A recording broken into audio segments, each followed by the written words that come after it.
Shirley needed to feel needed.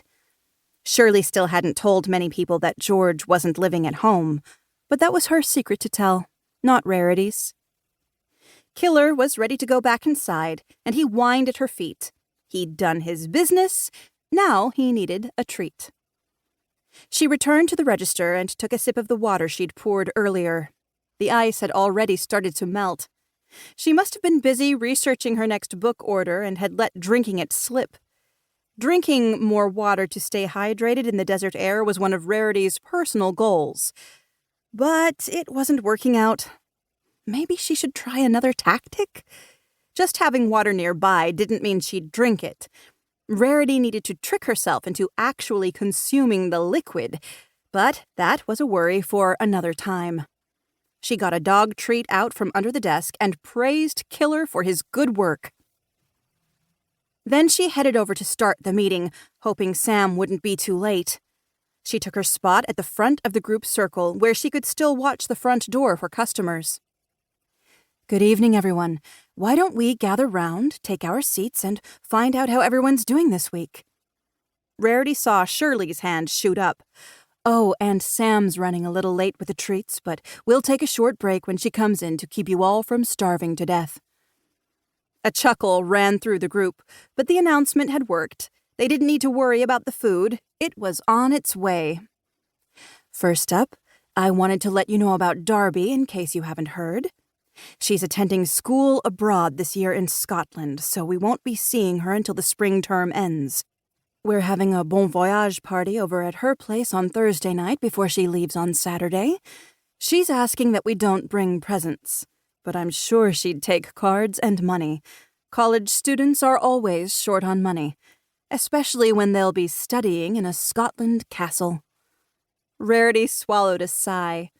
She wasn't going to be sad about Darby's great news, but she'd miss her first employee at the bookstore.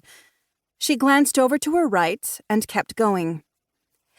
Now, I've got some local good news in case any of you have kids or know any random kids. The chuckle came back again, this time louder.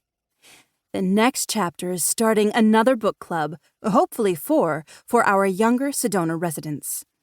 I've hired a couple of college students to run the events here at the bookstore on Saturday mornings. Each age group will meet once a month. That way, they'll have time to read the books before the next meeting.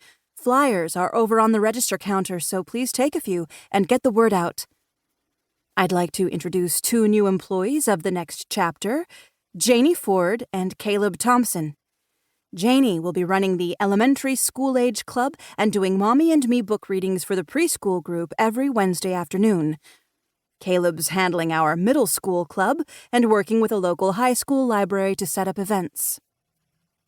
Janie and Caleb stood as Rarity introduced them. Then Janie quickly sat down. Caleb grinned at the group. At 6 feet plus, he looked like an adult version of a popular kid wizard with dark hair and smoldering eyes. "We flipped a coin to see who would talk, and I lost. I'm always losing the coin flip. I'm beginning to think Janie has a rigged coin. Anyway, she and I are excited to meet the residents of Sedona. If you're looking for a recommendation for a gift book, we'd be glad to give you some tips there as well. I read high fantasy, and Janie, well, she's in love with love." Janie blushed at that introduction.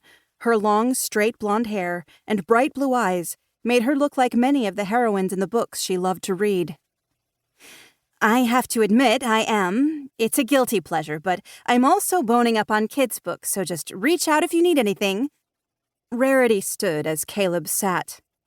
"I'm so excited to learn more about Janie and Caleb.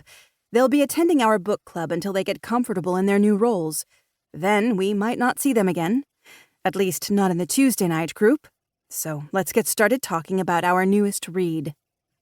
Sam came in about 20 minutes late, her face flush with either exertion or excitement. She had a stack of cookie containers from Annie's Bakery. Malia Overstreet, one of the regular club attendees, was listing off all the things she hadn't understood in the book. And the list was long. Rarity smiled at Malia and held up her hand. "Since refreshments have arrived, let's put a pin in your list and return to let the group chime in after a few minutes."